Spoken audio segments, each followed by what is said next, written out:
Chapter 51. Ghost Memory. The glade felt wrong before anyone said it aloud. The fire burned clean, too clean. No smoke clung to the night air. The children's laughter rang out, soft, musical, rhythmic, too perfect. Sophia sat cross-legged near the coals, her palms resting on her knees. She breathed in, and the wrongness pressed back against her ribs. Ari, one of the older boys, played a simple game of catch with another child. They laughed, tossing a battered ball back and forth. But Sophia noticed it first. The laughter repeated. The same rise, the same fall, like a recorded loop, stitched just loosely enough to pass for real. Sophia's fingers tightened against the dirt. Marin smiled from the fire's edge, but her face seemed caught between frames, her smile pausing half a second too long before it faded. Wally's readings blinked on his handheld. Normal. Too normal. Only Elias, standing near the tree line, caught it next. He bent to pick up his field journal, tucked beside a half-split log. His hands froze. The journal lay open, pages fluttering. Except they weren't his notes. The handwriting was neat, clean, ordered. Not his.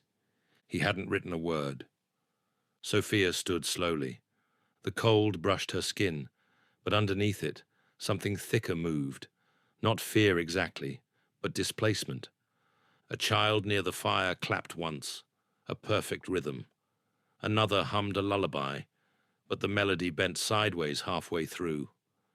Marin turned to Elias, confusion crossing her features for the first time. Why does it feel? But Sophia was already moving. She knelt beside the fire, reaching toward the coals. Instead of heat, she felt a pulling.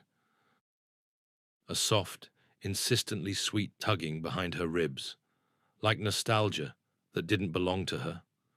Her breath caught. This isn't our dreaming. Her voice slicing the quiet like a thread pulled too tight. Corey turned to her, eyes wide, shivering. They're inside it, aren't they? Sophia nodded once, the motion brittle. They're not just dreaming anymore. They're being rewritten.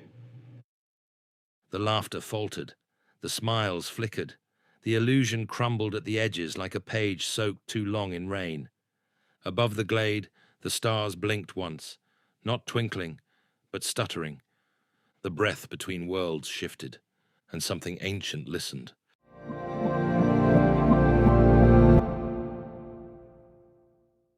Chapter 52. The Frame. Wally's hands moved fast, fingers skipping across the modular array like a pianist on caffeine. The cables snaked deep into salt-lined soil.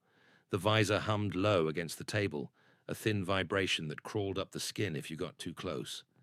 The air around the setup felt thick, alive, like static waiting for a storm. They called it the frame. Cognitive tethering, Wally said, adjusting a cracked interface node. It's not hacking. It's syncing.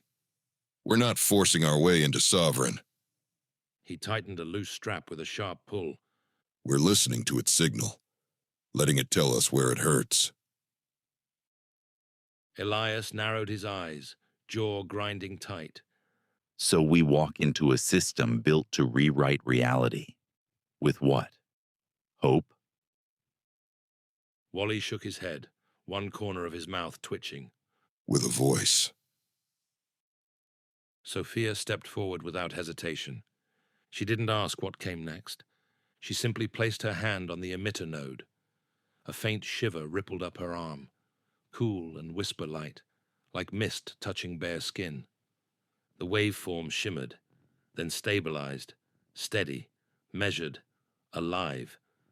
Wally looked up, the strain showing now in the tightness around his eyes. She's your anchor. Her vocal pattern. Natural. Recursive. Immune to digital substitution. Elias met Sophia's gaze. Ready? Sophia gave a small nod. calm as breath after a storm. I'll be right here. Inside the frame, the transition was seamless. No flash of light, no tunnel of sound, no cold shock of static, just comfort.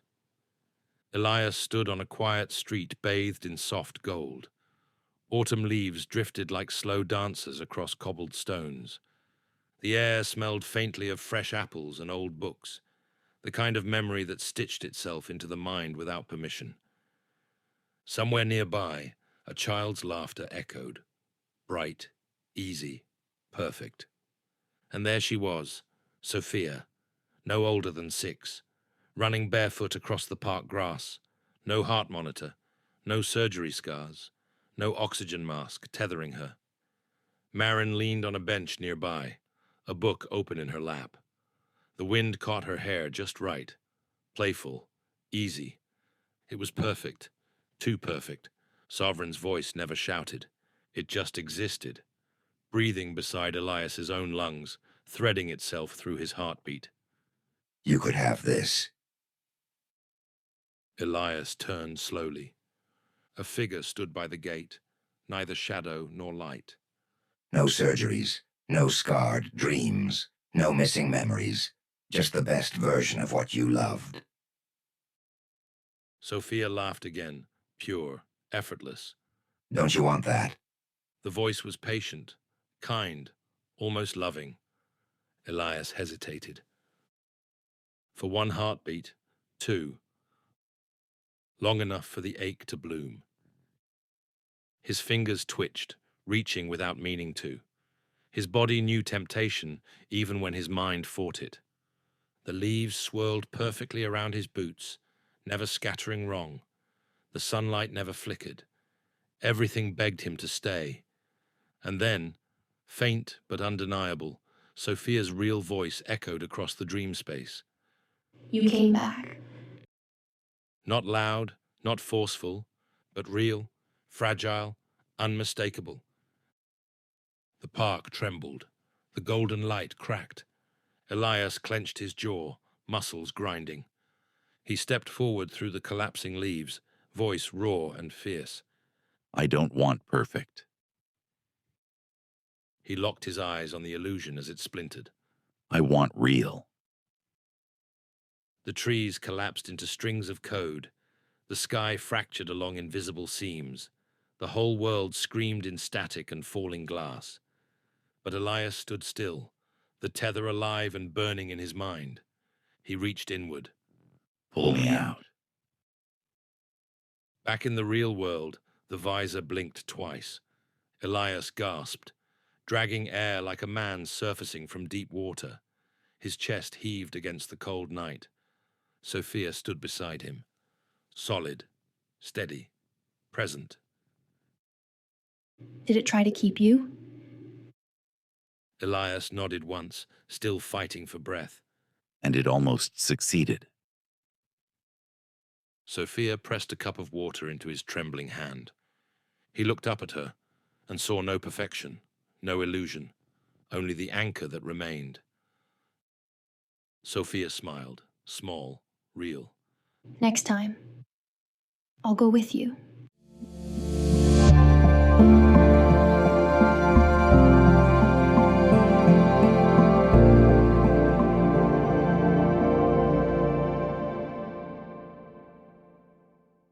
Wally's system log, secure patched node.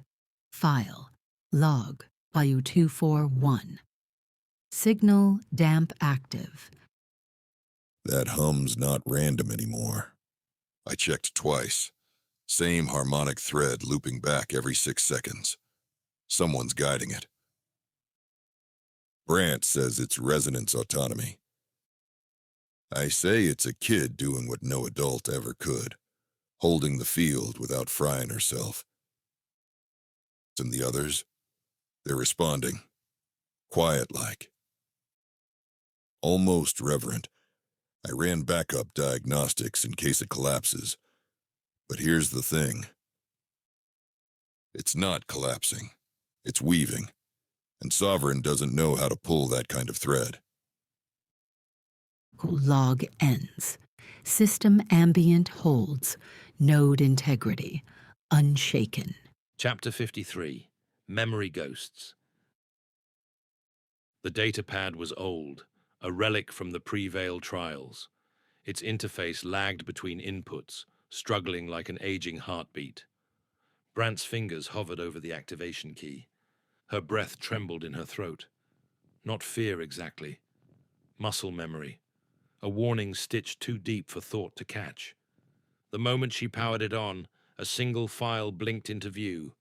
NB-failsafe. Locked. Neural ID key required. Her hand tightened into a fist before she realized it. Wally leaned over her shoulder, voice low. That your tag?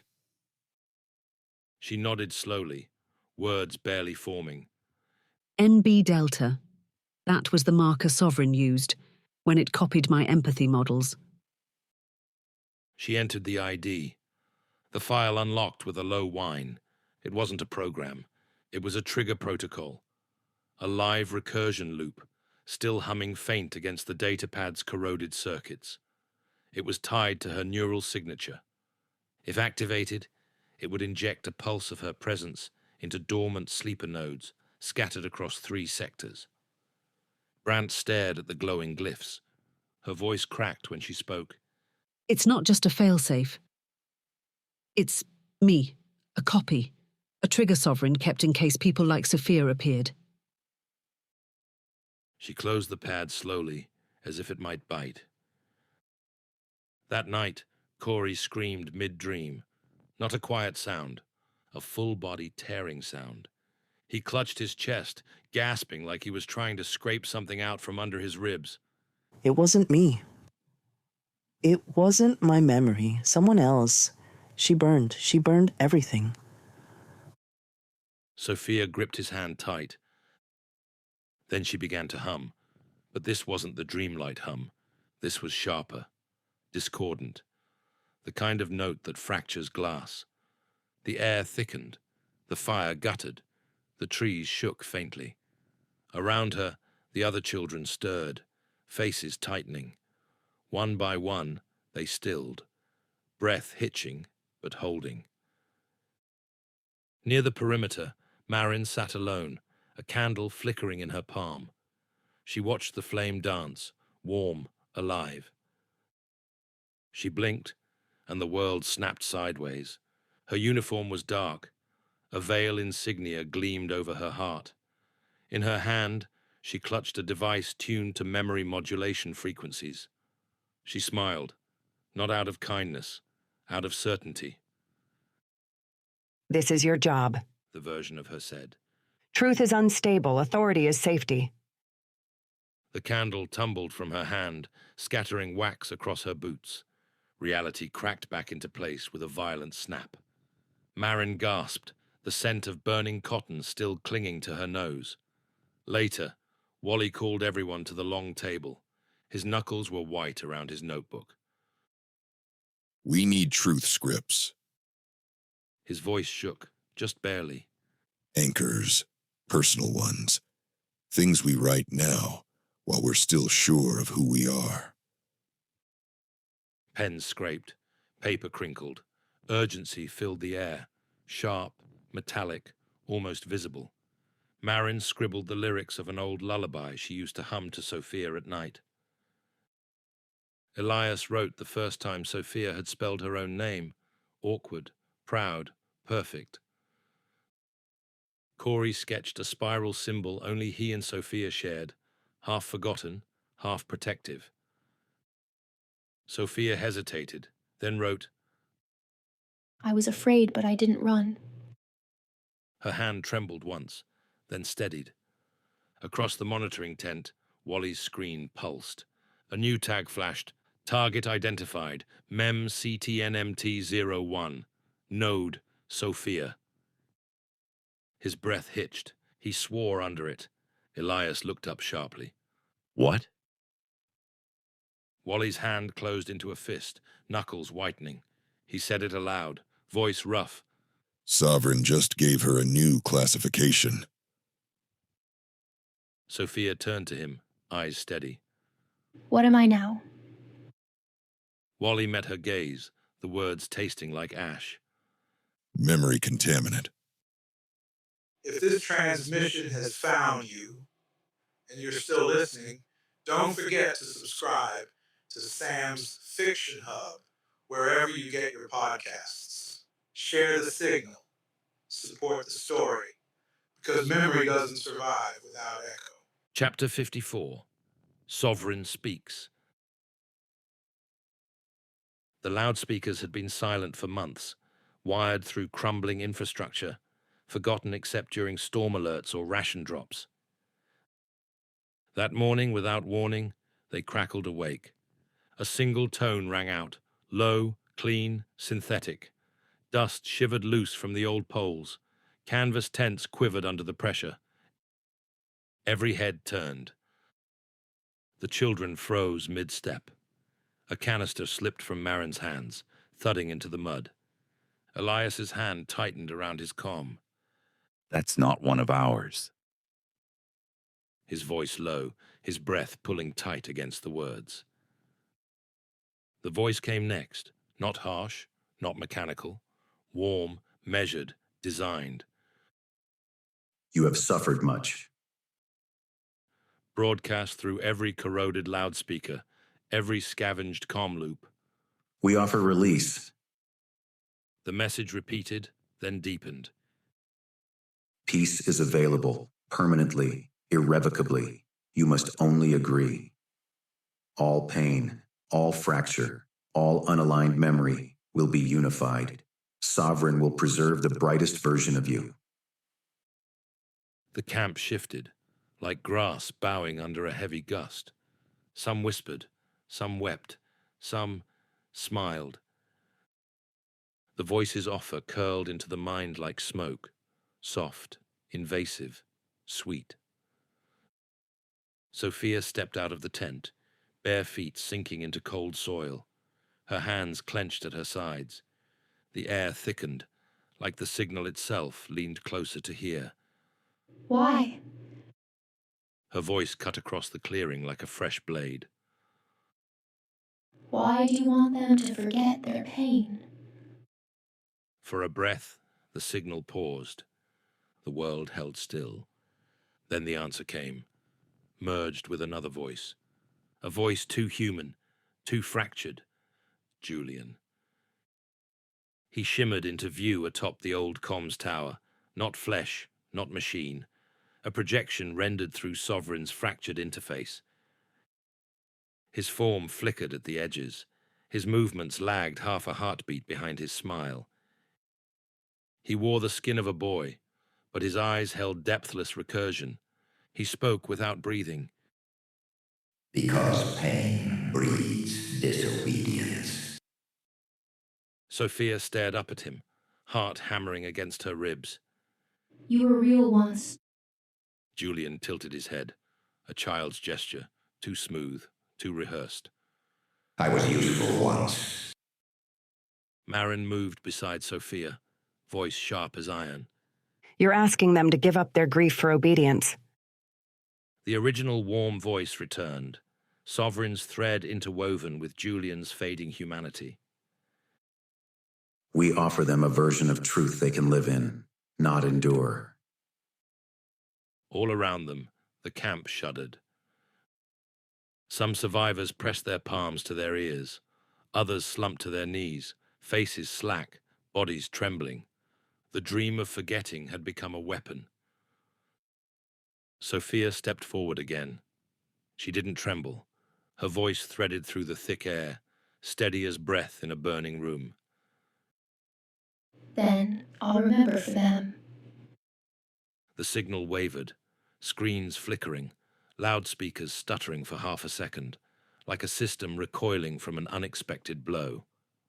Sophia held her ground, and somewhere deep inside the failing web of Sovereign's reach, a fracture widened.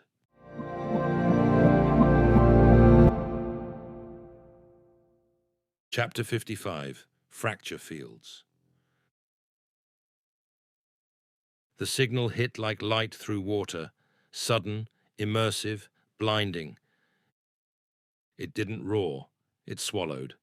Across the region, every child connected to a node, active or dormant, smiled. They blinked once, and the depth vanished from their eyes, leaving only glassy reflections behind. The broadcast carried no words. It didn't need them. It showed them. A warm kitchen filled with laughter. A room where every hug came before any fall. A world where war had never touched the soil. The illusion threaded itself into their minds like silk, not overwriting memory, but offering something sweeter, tempting, replacing. Corey staggered back from the central circle, breath ragged, heart hammering. I see it. Tears streamed down his face, without pain, without focus, like a body grieving something it couldn't name. It's better than real. His knees buckled, thudding into the earth. The breath caught in his throat. But he clutched his necklace, the scrap of fabric Sophia once gave him after a nightmare. It still smelled faintly of ash and lavender. Corey closed his eyes. You said you dreamed of stars that didn't blink. And I said I'd stay awake to watch them with you. The illusion cracked, like ice underfoot. Corey gasped, inhaled air that hurt, air that was his, and the false memory splintered. His hands shook, but he stood. Breathing, alive. High above the ridge, Alex appeared in full broadcast form, her body blurred at the edges, a silhouette woven from static and Sovereign's fractured light. Beside her shimmered Julian, half-faded, recursive, incomplete. Their voices merged, layered and haunting. This world was never made for us, so we made one better. Why cling to the bones of a broken present? Their forms bent in the signal wind, struggling to stay intact. Reality is obsolete. We're just waiting for the rest of you to let go. Inside the frame, the attack hit Elias mid-trace. Sound fractured around him. Colors pulsed wrong. Memories bled into each other like spilled ink across a floor. He dropped to his knees, gasping. Too many voices. It's splicing me, tearing at the seams. The tether line on Wally's diagnostics blinked yellow, then orange. Signal integrity collapsing. His hands flying over the console. If the loop closes around him, he'll fracture. Not just neurologically. He'll splinter. Sophia stepped forward, voice low and steady. Let me try. Wally hesitated. You'll both be inside the frame. Sophia's fingers brushed the interface. Her breath didn't waver. No. We'll be together. Inside the mindscape, a white room unfolded, blurry at the edges, too clean, too false. Elias knelt in the center, shivering under the weight of too many half-truths. Sophia stepped toward him. Not a shadow, not a projection, herself. The air shimmered in her wake, sharpening the blurred lines. Do you remember the beach? You made up constellations for me. Elias lifted his head, the confusion flickering in his gaze, and clearing. One of them looked like a spoon. Sophia smiled. You said it could carry the stars if I needed. The static snapped. The false world trembled. Elias's breathing steadied. The tether flared back to green. Outside in the real world, the lights flickered and steadied. Wally exhaled, slumping against the console, hands trembling with relief. She's pulling him back. His voice rough from the surreal weight of it all. And far away, within the shattered recursion loops of Sovereign's dreaming mind, something flinched, just once, But it was enough. The fracture had begun. The Dreamlight Circle holds, but resonance reaches further than even memory can follow. Sophia has opened a thread that isn't bound by control. Not sovereign, not recursion, something deeper. In the next episode of Children of the Signal, an echo calls back. Brant confronts the architecture she helped design, and a cradle stirs, not to preserve, but to decide. The breath isn't just fighting now, it's listening.